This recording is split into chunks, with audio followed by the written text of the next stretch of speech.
Good afternoon, everyone. Thank you for joining us for the final installment of our Reliability 101 and 201 webinar series this summer. Today, we'll be discussing NERC events analysis with our Director of Reliability Services, Mr. David Penny. Before we get started, we've got just a few things to go over. First, as always, which you can see up on your screen right now, is our antitrust admonition. I will spare you listening to me read the entire thing, but remind you that if you have any questions, to please contact our general counsel. As I mentioned, this is the last one. You can see grayed out all of the sessions that came before this. If you've got any desire to go back and look at recordings or presentation materials from any of those events, you can find all of them posted to our training page at www.texasre.org.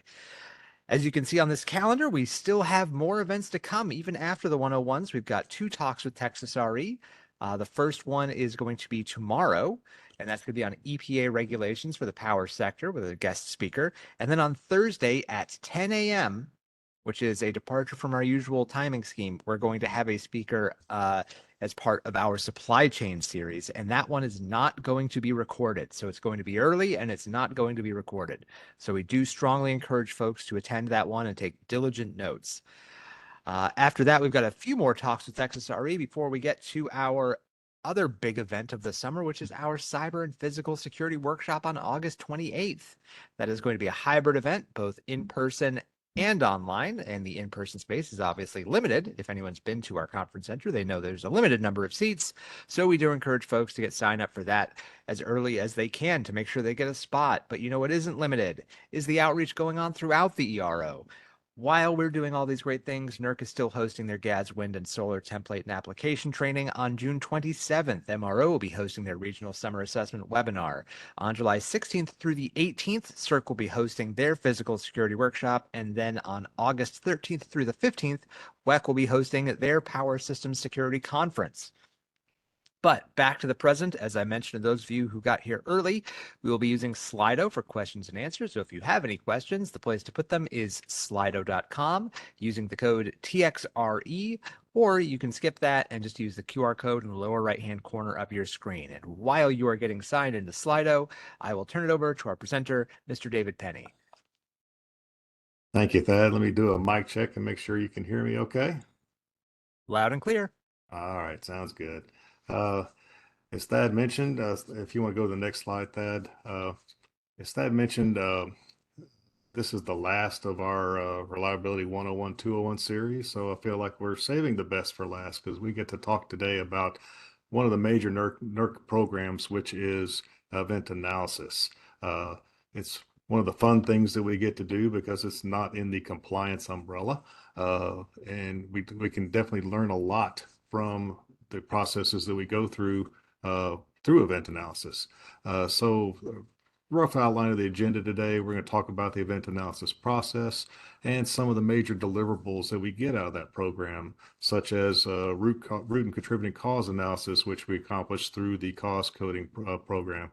Lessons learned is another big deliverable that we try to provide to the stakeholders, as well as the failure modes and mechanisms. And it's through these deliverables that NERC and the regional entities, we strive to provide value back to the stakeholders so that we can learn from events as well as take actions into account to hopefully reduce the impact or eliminate similar events from happening in the future. So if you go to the next slide, please, Thad.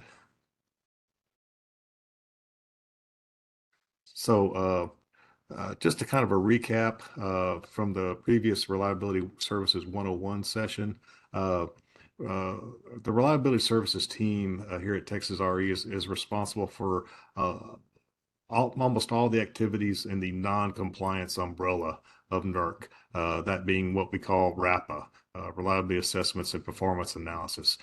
So if you look at what my team does, we provide regional coordination for reliability assessments, performance analysis, event analysis, as well as situational awareness. And it's through these programs and processes that we provide input and guidance into NERC guidelines that come out, NERC references, NERC white papers, and so forth. Also under the reliability services umbrella is data collection, which we covered extensively in the Reliability 101 session. And if you were able to listen to that session, you learned about the data collection systems that NERC has, such as GADS, TADS, MIDAS, the GADS wind system, and now we have the new GADS solar system. We're also responsible for NERC alerts. And all these data collection systems also feed into NERC programs for guidelines and references, as well as potential input into newer revised reliability standards. But for our purposes today and what I'm going to cover during this session, I'm going to focus specifically on event analysis. So if you can go to the next slide, please, Thad. So let's start off with what is an event? The definition I looked up in the NERC guidelines was basically an unwanted or undesirable change in the state of plant systems or components that leads to undesirable consequences to the safe and reliability operation of the bulk power system. And the screenshot I put on here was from a NERC report that everybody should be familiar with, the August 14th, 2003 blackout. And if you look back at that event, that's the reason why we're here today. That blackout report and the recommendations out of it, that led to 55 million people across 8 states of Canada were out of power. The result and the recommendations of that report led to Federal Section 215 of the Federal Power Act and also FERC Order 693, which is what created the initial set of mandatory enforceable reliability standards. And those were all consequences out of that blackout event. So if you go to the next slide, please. So when we look at the event analysis process, there's obviously a couple of things that are mandatory under the reliability standards, those being EOP4 or OE 417. Those are standards requirements that require mandatory reporting of specific types and categories of events. Now, the event analysis process that NERC has initiated is a voluntary program after we receive those notifications. And it's intended to provide a structured or consistent approach for how we perform event analysis under the NERC umbrella. And this document and this process outlines the ways we're going to communicate and exchange information between registered entities, regional entities, and NERC. And the primary reason we do this is determine if there's any lessons learned to be shared with industries. And it also leads us to identifying not only what happened, but why it happened and what can be done to prevent reoccurrences.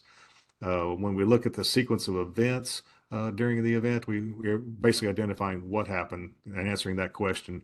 And why it happened is when we go into the root cause analysis and the other processes that I'll explain coming up. Doing the root cause analysis allows us to have assigned cause codes or characteristics, attributes to an event, which can then be used through the event analysis subcommittee and other things to identify trends. And it's through this trend analysis that we can identify whether NERC action needs to be taken, such as a NERC alert or reliability standards changes. The EAP document is managed through the event analysis subcommittee and ultimately the NERC RSTC, and that document is reviewed periodically. It just underwent a major review, version 5 that became effective at the beginning of this year. And every time that document gets reviewed, it goes through stakeholder comment and everything else to make sure it's meeting the appropriate recommendations from industry. So if you go to the next slide, please. Just a high-level example of how we categorize the hierarchy of events. The most common events are going to be lowest tier, category 1. And this is where we see the most common things like, for example, the 1A event is a loss of multiple elements contrary to design. And it's through this contrary to design criteria that usually involves a misoperation of a protection system, for example. Another very common event is the 1H set, which are SCADA issues, leading like loss of operability to either monitor or control BES elements, loss of communications with RTUs, unavailability of ICCP links, etc. Another common event in the category 1 is a 1G, which is specific to ERCOT. It's a loss of generation greater than 1,400 megawatts. And then a new one that was added about a little over a year ago was the 1I criteria, which is the non-consequential loss of inverter-based resources greater than 500 megawatts. And it was through that event analysis criteria that was added that resulted in the Odessa disturbance reports, which I'll talk about a bit more coming up. When you step up to category 2, you're getting more severe. This is where, like for control center communications, it's the complete loss of all communications for greater than 30 minutes, for example. Loss of offsite power to a nuclear power unit, for example.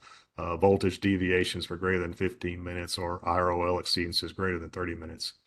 And then finally, we step up to category 3. These are the most severe events. Loss of loads or loss of generation greater than 2,000 megawatts, or system separation or island greater than 5,000 megawatts. In previous versions of the event analysis program, we had a category 4 and category 5, but those were removed in this latest version, version 5, that became effective first of this year. Next slide, please. So how we handle a lot of these minor events, if an event only involves a single registered entity, for example, Texas RE will work directly with that entity to get the report created and do the analysis and cost code analysis. When we have events that involve multiple entities, we work cooperatively with ERCOT to request the information, and hopefully we'll do a single report to consolidate all the inputs, requests for information from these multiple entities into a single brief report. That way we can get the full picture of what happened from all the entities involved, including ERCOT in many of these scenarios. In many of these instances, we'll also try to incorporate data from TADS, GADS, or MIDAS. We'll review it and possibly incorporate that as part of the event analysis as well when that data is available. After these reports are completed, they are posted on a secure website at NERC, but they are not shared publicly unless we create a specific public report for that. And then through the NERC website, we also have data fields that we can analyze and trend for other events and lessons learned and things like that. So next slide, please.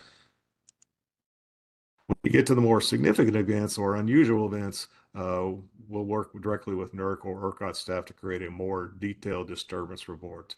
And this is where, examples like the Odessa disturbance reports from 2021 or 22, we have the Panhandle disturbance report from August of 22 that are examples of these larger, more detailed and disturbance reports. If we have a large multi-region event like Winter Storm Uri or Winter Storm Elliott, that's when we get on board with FERC and we'll create a multi-regional task force to analyze that disturbance and create those recommendations. And when we get to these larger events, that's where you as a stakeholder will see formal requests for information. You'll see formal data holes issued to store data for us. And again, the final product, which you should be familiar with some of the examples I've cited, like Winter Storm Uri, you'll see a formalized data report, recommendations for new or revised reliability standards. And specifically on these formal reports, there will be a formal follow-up on the recommendations that will be accomplished through NERC and the regional entities that we're expected to accomplish. So if you go to the next slide, please. One of the key deliverables, like I mentioned earlier with event analysis, is lessons learned. And these documents are created by NERC and shared across all the historical, and they're all on NERC's website to basically identify what happened during an event, what caused the event, or what may have magnified the impact of the event. And then there's also descriptions of ways to mitigate it. Now, since the inception of the event analysis program, NERC has created over 200 lessons learned that are all posted on NERC's website. And these are broadly grouped into multiple categories. And you can kind of see an example of these on the screen, such as relay and protection systems, generation facilities, communication systems, transmission, system operations, design, planning and modeling, emergency response, etc. So you can do your search and sorting by these categories or by specific years or by specific topics. And again, all this is available on NERC's website. Next slide, please. This is kind of an example of the content of one lessons learned that I threw up on the screen. The title gives you insight into what the specific topic is. Also, part of the content is the primary interest groups. In this example, it's generator owners and generator operators. The problem statement gives you insight into the specific issue or issues involved. And then you'll have a detail section which describes the specific details of the event. And then finally, corrective actions or lessons learned that gives you a summary of what the entity's response to correct or reduce the impact of the specific issues that we saw. And again, all these are posted on NERC's website. There's multiple topics up there, and they're all basically formatted the same way. And they are anonymized to not identify the specific entity or entities involved. Next slide, please. So I'm going to change gears a little bit and talk about cost coding. NERC has had a process in place, which we call CCAP, which is the cost code assignment process. And basically, it's NERC's process for analyzing and determining the contributing causes or root causes for an event. And the purpose of this program or process is to really provide a systematic approach for how we assign cause codes, how we analyze the cause codes, how we label, collect, and trend the data. And it also leads to proper application of risk management procedures, because each of these cause codes has certain risk management processes that you may want to do to implement corrective actions or proactive actions to fix that. For the regional entity staff to participate in this cost code process, there is a formalized training that NERC requires for us to be able to do this. And this is also available to industry as well, if you would like to make efficient use of this process. And all these cost codes that we obtain through this program are tracked and trended in a database so that we can analyze the frequency and recurrence of the specific cost codes. And this helps us to provide guidance for developing potential corrective actions to address them or preventing the reoccurrence of events in the future. Go to the next slide, please. The cost code it's basically a simple 7-digit structure. The first two codes are the main tier, they're the node, which is the highest level. There's also a second level sub tier, and then finally a third tier, which is the specific failure mode. As we step through specific events, it may not always be possible to reach that third level, because in some cases there may not be enough information there to really determine what that third level cost code or maybe even the second level cost code is. But we go as deep as we can with the information that we have available. And when we do the cost code process as part of an event, we'll always look at it ourselves between NERC and the regional entity staff, but we'll also get feedback from the specific stakeholders to make sure that we aren't missing something in the data that's been provided to us or how we're analyzing that. So it is definitely a two-way communication with stakeholders to get the best product out of this when we do cost code analysis. If go to the next slide, please. This is an example. It's on the NERC's website. It's a quick reference guide for the CCAP process. And just at a quick glance, you can see there are potentially hundreds of cost codes available. So it's set up to get to the details of whatever the specific issue may be. And in addition to this quick reference guide, there's a very detailed process document which spells out all these codes with descriptions, analysis, and potential corrective actions for each specific code.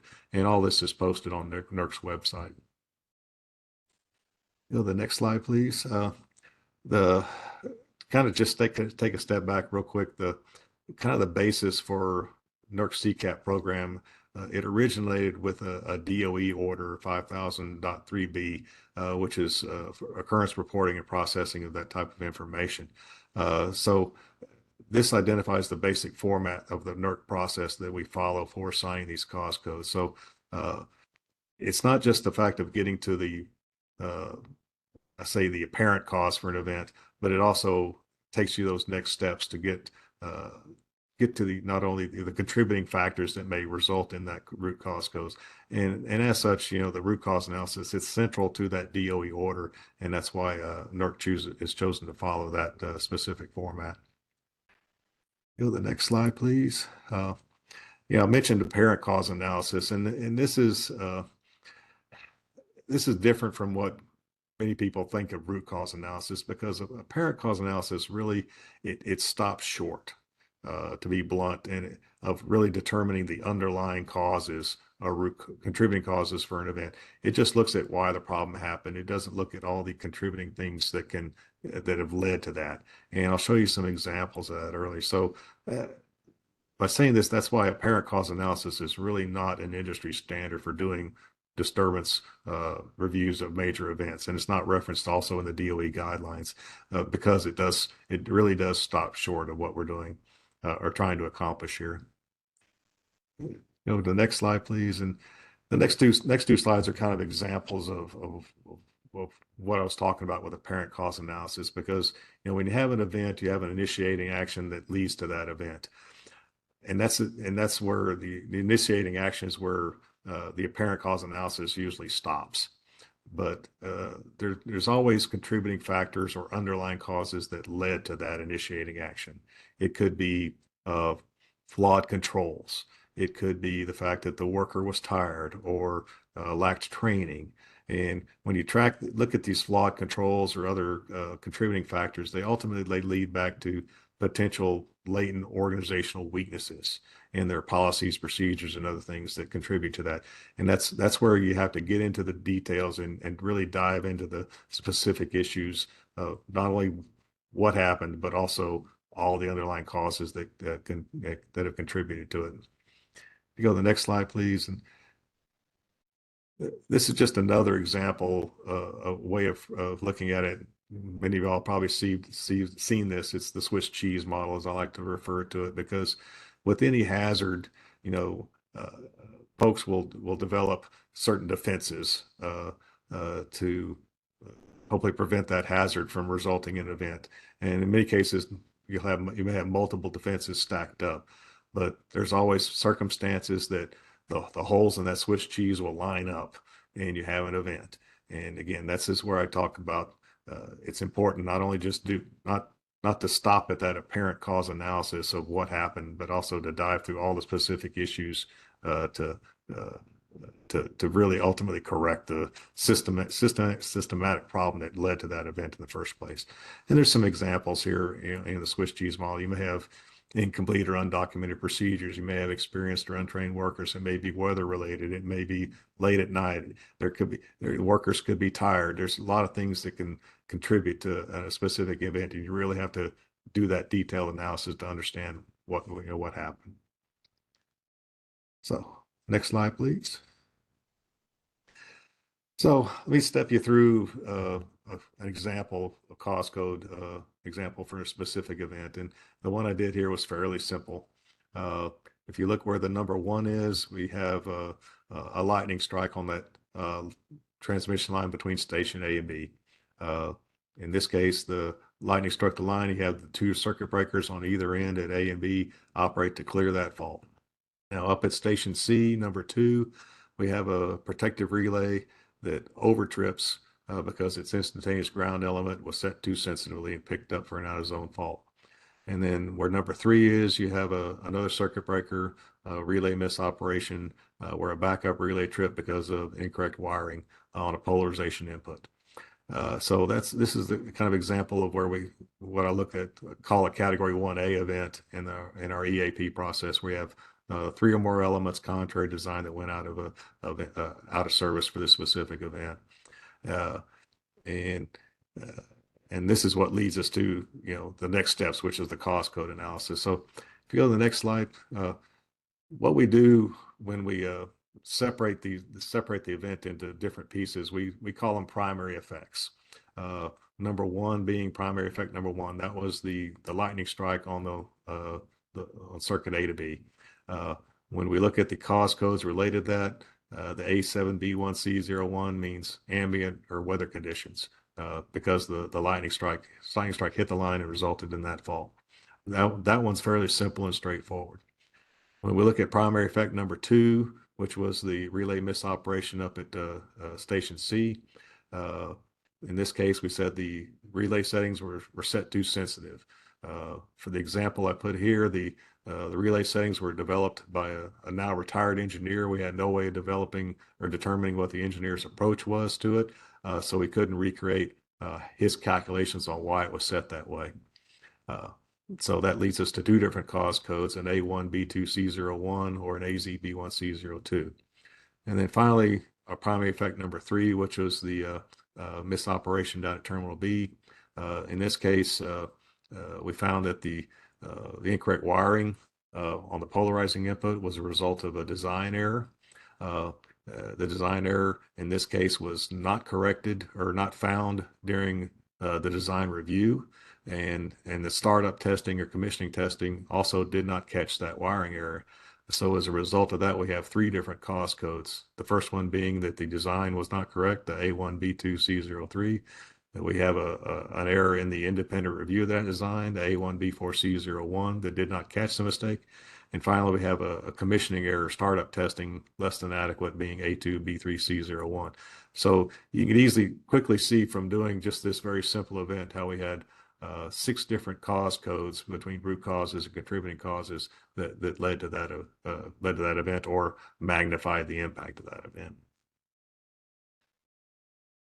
So if you go to the next slide, please, to kind of take a quick look at failure modes and mechanisms. Again, when we talk about apparent cause analysis versus root cause analysis, the failure mode is where most people stop. For example, if a relay component failed, the contacts failed open, that's where many folks stop, and that's where the apparent cause analysis comes into play. To really understand the root of the event, you have to get into that next step, the failure mechanisms, and there may be one or more failure mechanisms.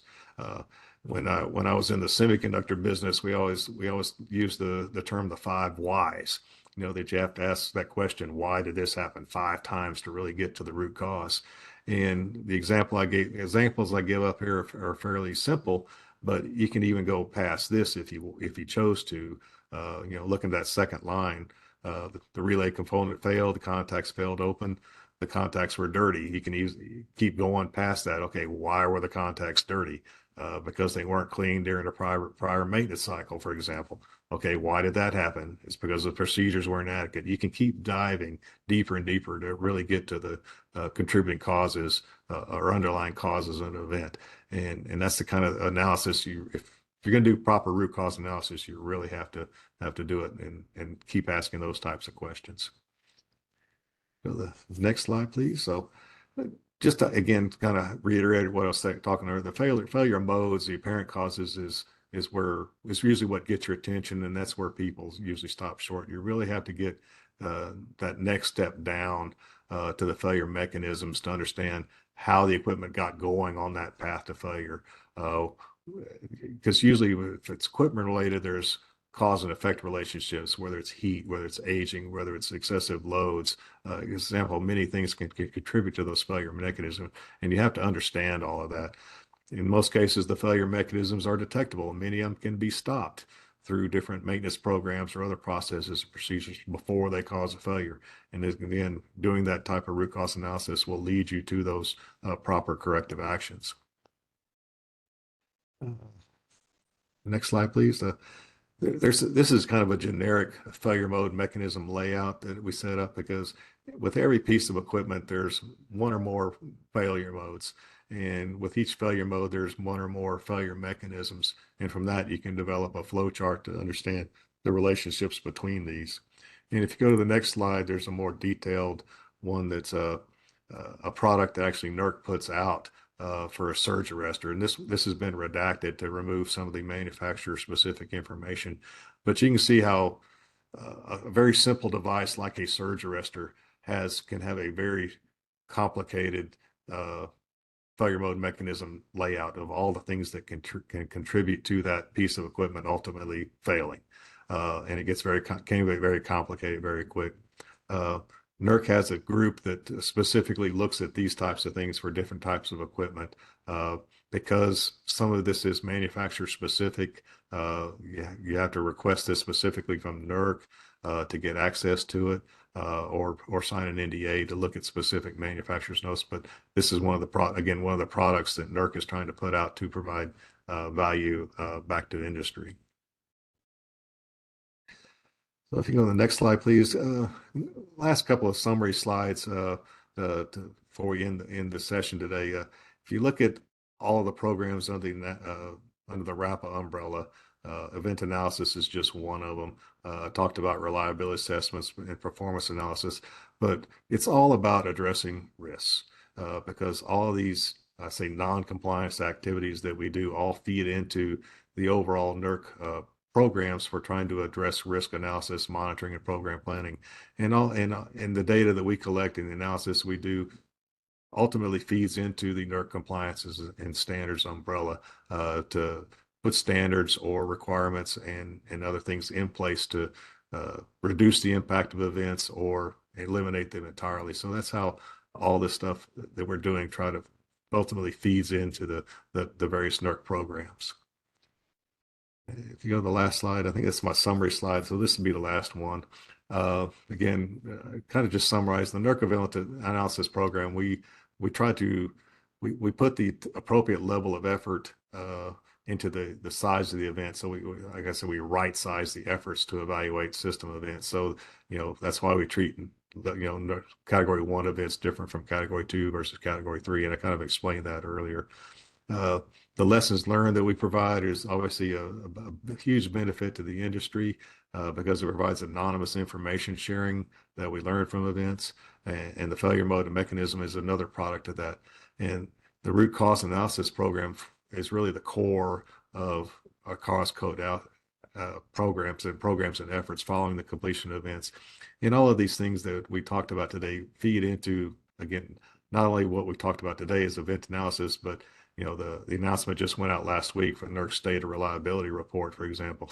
There's data and trend analysis in that report, for example, that comes from the EA program and the cause code program. So ultimately, all this feeds together into the NERC products that we try to put out to provide benefits back to the stakeholder community.